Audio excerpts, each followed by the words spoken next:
Alright, some history about the Vigna Ghina. It's a crossbone vanguard prototype suit that was made for the commanders of the crossbone vanguard. It was on par to the F-91 if I remember correctly. It gave it a hard time, and it was piloted by Bera Rona, who we would later find out to be Seabook Arno's classmate, Cicely Fairchild. And boy was he surprised.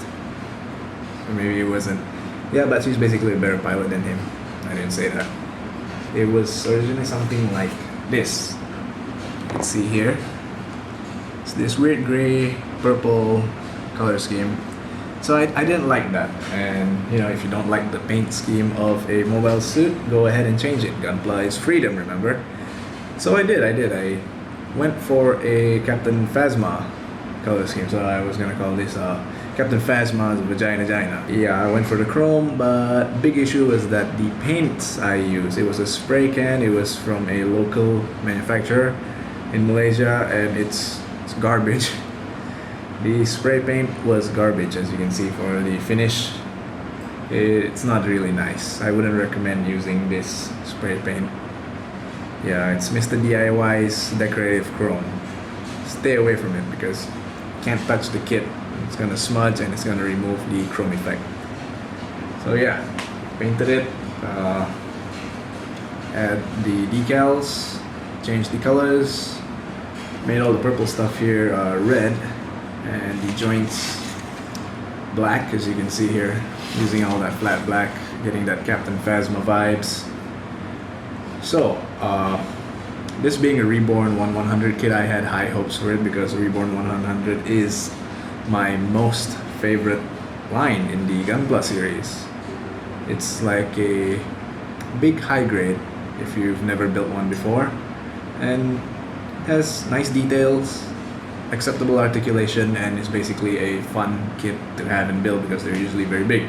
This being a small one because it's in it's after the time when they made big mobile suits and they decided like, no, technology is much better and human rights stuff. So smaller mobile suits, no more weapons of immense massive destruction. But don't be fooled by the size. The smaller mobile suits in the future of the Universal Century era are actually way better than the older ones. I mean, take this and pair it up with new Gundam.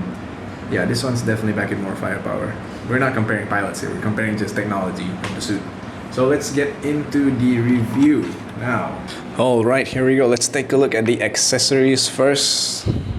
Give you a nice little bazooka. It looks like the F-91's bazooka slightly with these flaps here.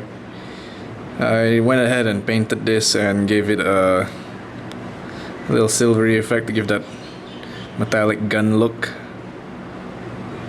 There's nothing much to be said about this bazooka. It has this moving handle. That's about it. And you can see here that the primer. Okay, I use these little crocodile clips to clip on. Most of you know what those are, right? So it's pretty lazy. Just done painted this just now, so clipped it on and didn't bother respraying after that. I probably will later, but yeah, not now. Here is the beam saber. Did the same thing with the bazooka for this one. Added the decals. It's a very basic beam saber, 2 pieces of plastic put together. I removed the seam lines over here. Very simple, remove the seam lines on these Reborn kits. Nothing much, no fancy schmancy stuff. This is the arm unit that goes on. If you know F-91, you know that they have those beam shields. This is the beam shield effect part. And you just open this silver part like that. Just pop it open. Okay, the paint's making it stick. Okay, look. While we're here, you're gonna take a look at this. See, this is very bad paint. Alright. It looked fine when it wasn't dry, but after it dried, it started looking really bad. So yeah, don't ever use Mr. DIY's decorative chrome to paint your Gunpla. It's trash. And just like every other chrome, you can't touch it. Once you do, it's gonna smudge. I've washed my hands so it won't smudge, put some of that chroming powder on it. so I don't rub it off by accident. So this is the beam effect part. You plug it into the arm unit like this, like so, and then you just cover it up with the silver part. There you go. And then that connects into the arms, the forearms over here. There's 3 connectors, just like that. Hold on, let me align these nicely. Let's see.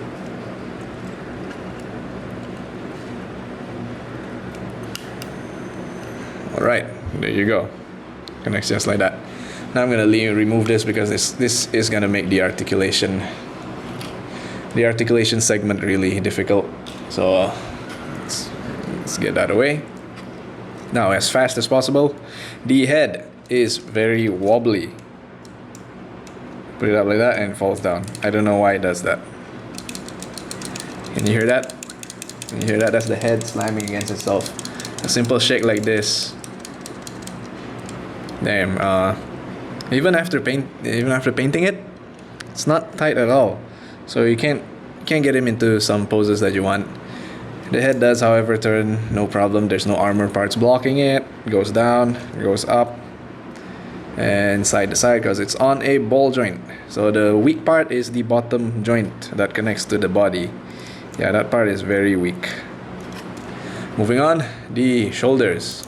The shoulders go up like that. Let's move the backpack out of the way. Rotate. Full 360, no problems. This part goes up and that reveals a little armor piece over there. And this goes up like that, about that far. Nothing special. Rotates below there. Double jointed elbow. Wrist armor here, the gauntlet flaps up and down. Regular ball jointed wrist, as you would expect. Rotates perfectly and wiggles a little bit. Nothing special there. The backpack has all these fins on it. These MBAC thrusters, balancers, wings, fins, whatever. They just flap as such. All individually flapping. Can't get them to move anyway. Besides that, these thrusters do not move.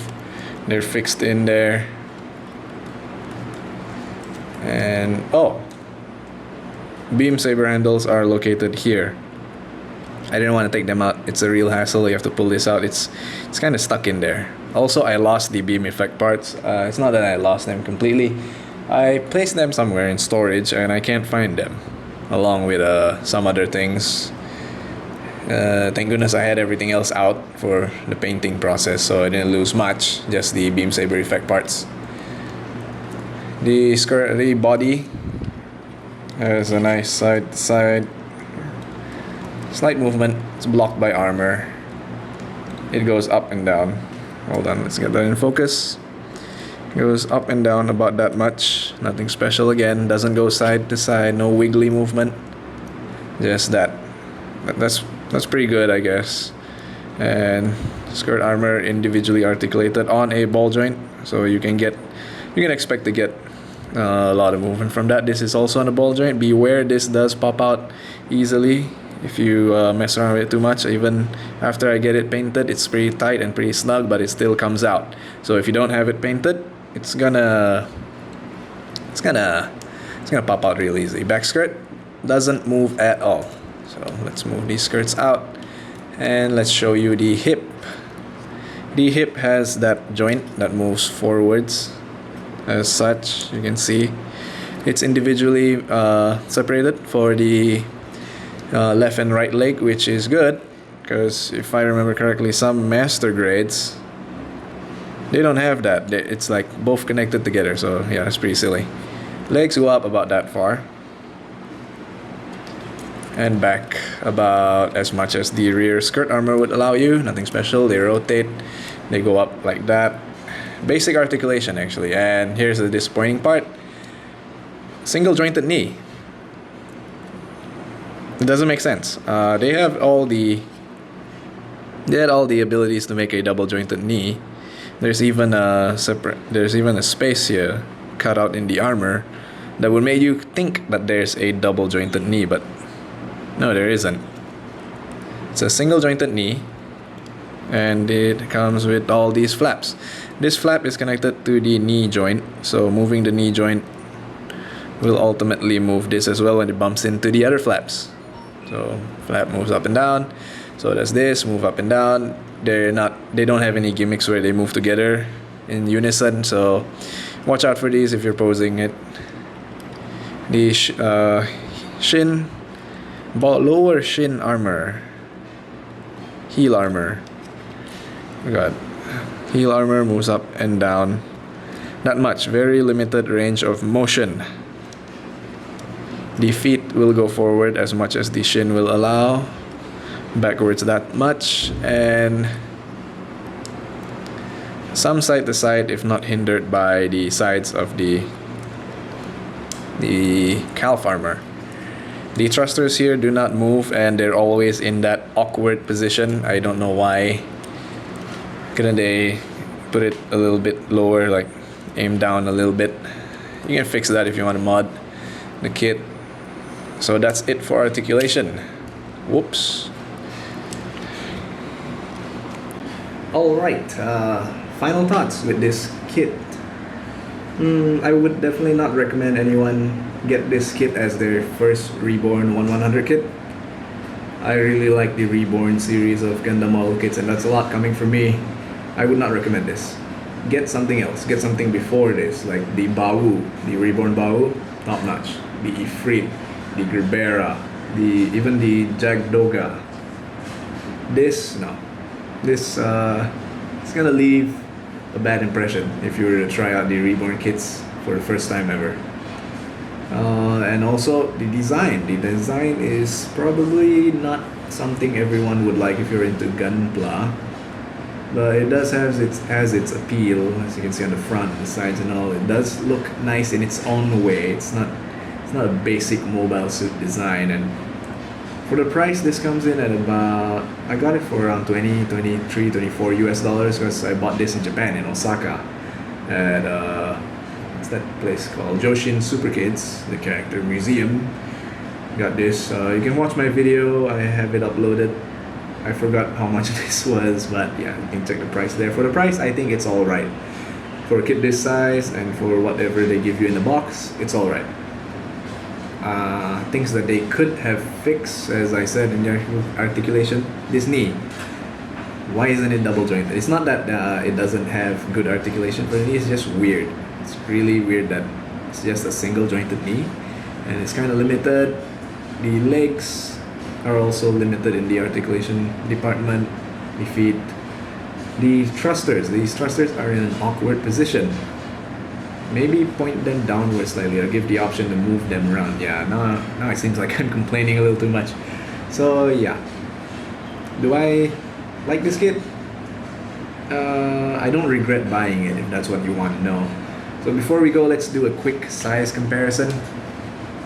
Let's put it next to the most basic of kits, the RX-78 Master Grade 2.0. As you can see, the RX-78 is a tad bit taller than this suit. Of course, continuity in the Universal Century line. Yeah, they start getting smaller, as I said earlier. So that is it for this review. I do hope to see you in the next video, guys. So see you again. Goodbye.